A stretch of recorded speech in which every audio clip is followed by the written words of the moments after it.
بسم اللہ الرحمن الرحیم۔ السلام علیکم ناظرین۔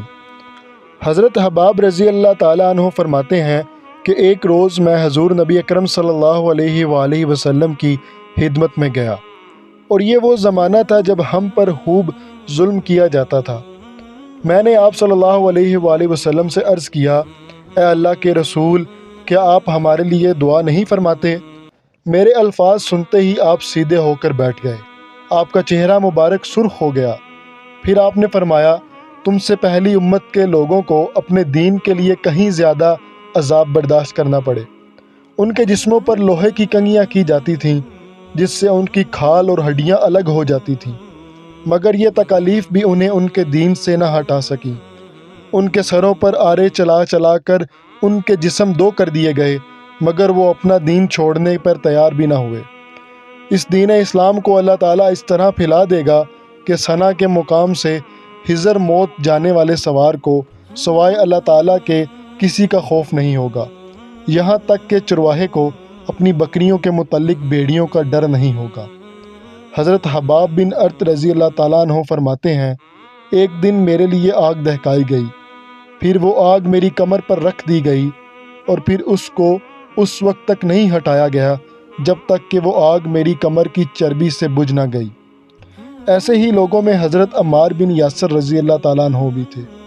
حضرت عمار بن یاسر رضی اللہ عنہ کو ان کے دین سے پھیرنے کے لیے مشرکوں نے طرح طرح کے ظلم کیے، آگ سے جلا جلا کر عذاب دیے، مگر وہ دین پر قائم رہے۔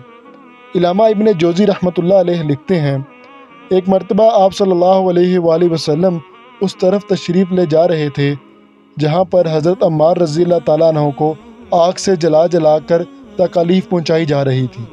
ان کی کمر پر جلنے کی وجہ سے کوڑ سے ایسے سفید داغ پڑ گئے تھے۔ آپ صلی اللہ علیہ وآلہ وسلم نے ان کے سر پر ہاتھ پھیرا اور فرمایا، اے آگ، ٹھنڈی اور سلامتی والی بن جا، جیسا کہ تو ابراہیم علیہ السلام کے لیے ہو گئی تھی۔ اس دعا کے بعد انہیں آگ کی تکلیف محسوس نہیں ہوتی تھی۔ حضرت ام ہانی رضی اللہ عنہ کہتی ہیں کہ حضرت عمار بن یاسر اور ان کے والد یاسر، ان کے بھائی عبداللہ اور ان کی والدہ سمیہ رضی اللہ عنہم، ان سبھی کو اللہ کا نام لینے کی وجہ سے سخت ترین عذاب دیے گئے۔ ایک روز جب انہیں تکالیف پہنچائی جا رہی تھیں تو نبی اکرم صلی اللہ علیہ وآلہ وسلم اس طرف سے گزرے۔ آپ نے ان کی تکالیف کو دیکھ کر فرمایا، اے اللہ، آل یاسر کی مغفرت فرما۔ ان کی والدہ سمیہ رضی اللہ عنہا کو ابو جہل کے چچا حذیفہ بن ابن مغیرہ نے ابو جہل کے حوالے کر دیا۔ یہ اس کی باندی تھیں۔ ابو جہل نے انہیں نیزہ مارا، اس سے وہ شہید ہو گئیں۔ اس طرح اسلام میں انہیں سب سے پہلی شہید ہونے کا اعزاز حاصل ہوا۔ آخر انہی مظالم کی وجہ سے حضرت عمار رضی اللہ عنہ کے والد یاسر رضی اللہ عنہ بھی شہید ہو گئے۔ اپنے ان مظالم اور بدترین حرکات کے ساتھ ساتھ یہ لوگ حضور اکرم صلی اللہ علیہ وآلہ وسلم سے معجزات کا مطالبہ بھی کرتے رہتے تھے۔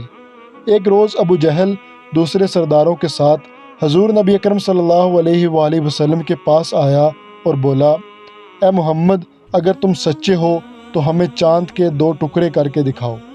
وہ بھی اس طرح کہ ایک ٹکڑا ابو قبیس پہاڑی پر نظر آئے اور دوسرا کہکان پہاڑی پر نظر آئے۔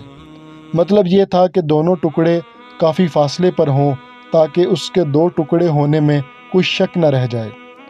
اس روز مہینے کی 14ویں تاریخ تھی، چاند پورا تھا۔ آپ صلی اللہ علیہ وآلہ وسلم نے ان کی یہ عجیب فرمائش سن کر فرمایا، اگر میں ایسا کر دکھاؤں تو کیا تم ایمان لے آؤ گے؟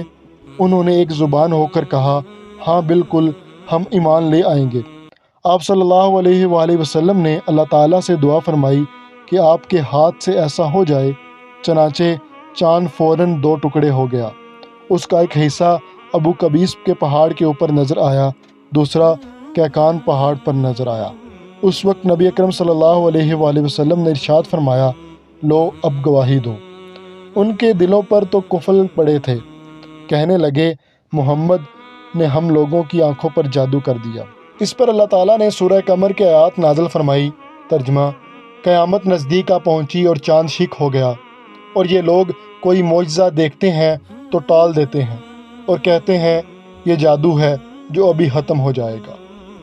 مختلف قوموں کی تاریخ سے یہ بات ثابت ہوتی ہے کہ چاند کا 2 ٹکڑے ہونا صرف مکہ میں نظر نہیں آیا تھا بلکہ دوسرے ملکوں میں بھی اس کا مشاہدہ کیا گیا تھا۔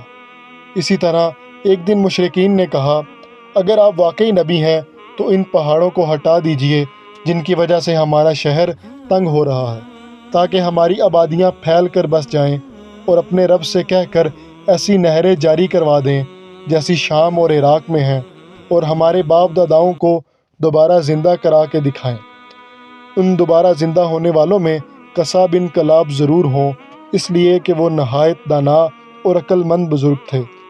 ہم اس سے پوچھیں گے، آپ جو کچھ کہتے ہیں سچ ہے یا جھوٹ؟ اگر ہمارے ان بزرگوں نے آپ کی تصدیق کر دی اور آپ نے ہمارے یہ مطالبے پورے کر دیے تو ہم آپ کی نبوت کا اقرار کر لیں گے اور جان لیں گے کہ آپ واقعی اللہ کی طرف سے بھیجے ہوئے ہیں۔ اللہ تعالیٰ نے آپ کو ہماری طرف رسول بنا کر بھیجا ہے، جیسا کہ آپ دعویٰ کرتے ہیں۔ ان کی یہ باتیں سن کر نبی اکرم صلی اللہ علیہ وآلہ وسلم نے ارشاد فرمایا، مجھے ان باتوں کے لیے تمہاری طرف رسول بنا کر نہیں بھیجا گیا، بلکہ میں تو اس مقصد کے لیے بھیجا گیا ہوں کہ ایک اللہ کی عبادت کرو۔ بے شک